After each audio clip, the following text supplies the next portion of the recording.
नमस्कार मित्रांनो, संवाद या यूट्यूब चॅनलवरती आपल्या सगळ्यांचं हार्दिक स्वागत आहे. महाराष्ट्रात निवडणुकांचं बिगुल वाजलं. हे बिगुल आहे ते म्हणजे इकडच्या स्थानिक स्वराज्य संस्थांच्या निवडणुकांचं, इकडच्या नगर परिषदांचं. मग या निवडणुका लागल्यानंतर इकडच्या राजकारण्यांकडून आरोप प्रत्यारोप केले जात आहेत. मग विविध प्रकारच्या युत्या बांधतायत सुद्धा, युत्या तुटतायत सुद्धा. आणि या राजकीय परिस्थितीमध्ये आता इकडे नक्की कोणाचं वर्चस्व आहे किंवा मग इकडे नक्की कोणाची हवा आहे हेच जाणून घेण्यासाठी आपण सामान्य माणसांपर्यंत. काय नाव तुमचं? शंकर सुरेश पाटोळे. वॉर्ड नंबर किती मधले आता मतदार आहात तुम्ही? आम्ही संजयनगर आणि 9 आहे ना, 9 वॉर्ड मधले आता मतदार आहात. काय समस्या जाणवतात तुम्हाला इथं? माझी समस्या अशी आहे का कोपरगाव मध्ये ना लय पाण्याची कमतरता आहे. का 7 दिवस आड पाणी येतं, ते पाणी स्वच्छ पण नाहीये. ते एकदम क्लीन आणि एकदम चांगलं आम्हाला स्वच्छता पाणी भेटलं ना तर तेवढीच आमची विनंती आहे. आणि बाकी जे रस्ते ते वगैरे आणि त्याच्यामध्ये धुळगाव म्हणून ओळखले जातं आपलं कोपरगाव, नाही का? बरोबर. कोपरगाव मध्ये रस्ता एकदम क्लिअर झाला पाहिजे. आणि हे जर म्हणजे आता हे समस्या वर्षानुवर्ष चालून आहेत, तर तुला काय वाटतं की जर ह्या समस्या दूर करायच्या असतील तर कोणाला निवडून दिलं पाहिजे? एक मतदार म्हणून तुझं मत काय? एक मतदान म्हणून माझं हेच कोले साहेब त्यांनाच. का त्यांना असं वाटतं तुला तेच का निवडून आले पाहिजे? ते कोपरगावचे करू शकतं बाबा, कारण की मागच्या वेळेस त्यांच्या हातात होतं त्यावेळेस कोपरगाव एकदम पर्यंत मी कोल्हे साहेबांचा आजपर्यंत सपोर्ट 35 वर्षापासून 40 वर्ष आमच्या घरचं संबंध आहे. तर त्यांनी आमच्यासाठी आणि गोरगरिबांसाठी भरपूर काम केलेलं आहे आणि विवेक भाईंना आम्हाला सपोर्ट देणे, कारण त्यांना सत्ता नव्हती.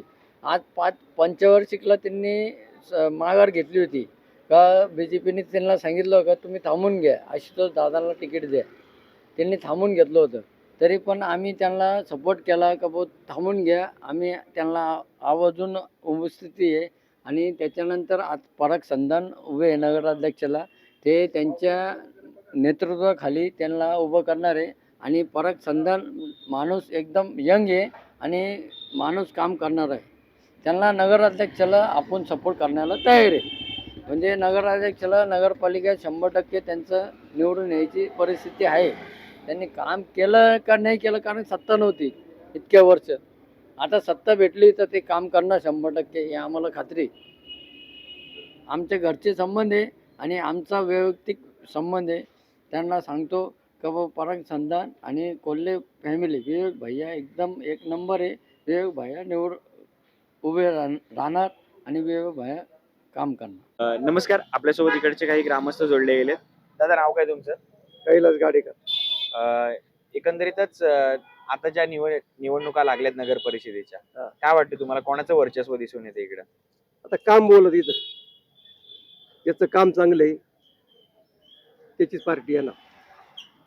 पण एक सामान्य नागरिक म्हणून तुम्हाला काय वाटतं, जर नगर परिषदेमध्ये जर याच्या पुढे आपल्याला विकास करायचा असेल तर कोणतं नेतृत्व आहे जे तुम्हाला खऱ्या अर्थाने विकास देखू शकतं? महाराष्ट्रात बीजेपी.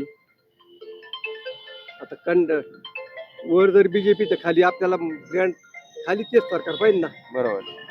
आणि अर्थातच या ठिकाणी कोल्हे एक तरुण नेतृत्व म्हणून त्यांची चर्चा केली जाते वारंवार. हो, आणि त्यांच्या माध्यमातून उगवतं नेतृत्व आहे. विवेक भैया कोल्हे उगवतं नेतृत्व आहे. आणि नगराध्यक्ष पदाचा उमेदवार सुद्धा परागी संधान तरुण आहे. तरुण का झपाटून काम करणारी माणसं आहे बा. विवेक भैयाला चांगला अनुभव आहे. असं आता कोरोना काळात विवेक भैयाचं काम चांगलं होतं. त्यांच्या नेतृत्वाबद्दल गंगेला जर पुराला कोपरगावात पाणी शिरलं तर पहिले हाकेच्या अंतावर कोल्हे कुटुंब आहे. बरोबर. अरे काय असं. आणि असं म्हटलं जातं की सध्या त्यांच्या विरोधात म्हणजे बाकीचे सगळेच एकत्र आलेत, म्हणजे मोड बांधली. असंच राहतं, चांगल्याला अडथळा येतो. कितीही मोड बांधून द्या, काहीच होणार नाही. काळ्या दागड्यावरची पांढरी रेख आहे. संधान 100%. त्यांच्या नेतृत्वाबद्दल काय बोलाल तुम्ही? कोल्हेंच्या नेतृत्वाबद्दल नंबर 1. विकी पाहिजे आमदार असते, माघार रस्ती घेतली तर. अरे काय मग त्यांनी माघार घेतली त्यामुळे सगळा पचका झाला राजकारणात. असं आपल्याला काय कोणाच्या उमेदवारावर टीका करायची नाही. काका सुद्धा आमच्यासाठी वंदन यायचे, कारण स्वर्गीय कोल्हे साहेबांचे काकाचे मित्रत्वाचे संबंध होते. परंतु आज काय दोस्त न राहा. एवढंच सांगत कोपरगावची जनता सुज्ञे बरोबर काम करीत. काम पण तुम्ही आता ही मुत्री आहे का मुत्री का हा? खेड्यागावात बऱ्या राहत्या. ज्या झाडाला बोरं राहते त्याच झाडाला लोक दगड मारतात.